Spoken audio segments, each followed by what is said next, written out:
સુરતના મોટા વરાછામાં રહેતી યુવતીના પતંગના દોરાએ ભોગ લીધો છે। મૂળ અમરેલીના વતની અને હાલ મોટા વરાછા ખાતે અમૃત રેસિડેન્સીમાં રહેતા ઘનશ્યામભાઈ ઠુમ્મરની 22 વર્ષીય દીકરી દીક્ષિતા જ્વેલર્સની શોપમાં નોકરી કરતી હતી।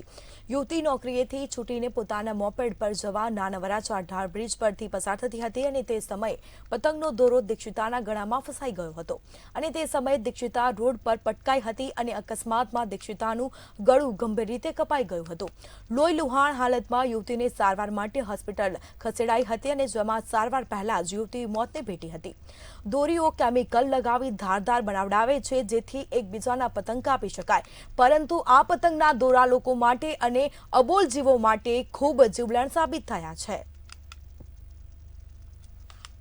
કાપોદ્રા પોસ્ટે વિસ્તારના નાના વરાછા બ્રિજ ઉપરથી એક યુવતી પોતાનું કામ પતાવી સાંજના સમયે ઘરે જઈ રહેલા હતા। તે વખતે નાના વરાછા બ્રિજ ઉતરતા તેઓ એક્ટિવા ઉપર સવાર હોય અને પતંગની દોરી તેઓના ગળાના ભાગે વીંટળાઈ જતા તેઓને ખૂબ ગંભીર ઇજાઓ થયેલ અને સારવાર અર્થે દીક્ષિતાબેન ઘનશ્યામભાઈ ઠુમ્મર નાઓને ઉંમર વર્ષ 22 જેઓને હોસ્પિટલમાં એડમિટ કરતા તેઓને ત્યાં મૃત જાહેર કરેલ છે।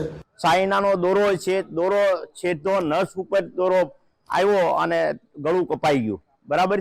અને અહીંયા અમૃત રેસિડેન્ટમાં ઘનશ્યામભાઈ મોટા વરાછા રહે છે। લોકોને સંદેશો હું કે જે ગાડી ટુ વ્હીલર હોય એને હરિયા નાખવાના, હરિયા બાંધવાના 50 રૂપિયાનો હરિયો આવે છે, બરાબર। અને પુલ માથે ગાડી ચલાવવાની નહીં, 5-7 દિવસ પુલ માથે નહીં ચલાવવાની, નીચેથી ગાડી લેવાની। એ મારી ખાસ સૂચના છે। દીકરીઓ, બહેનો, બધા ભાઈઓને બધા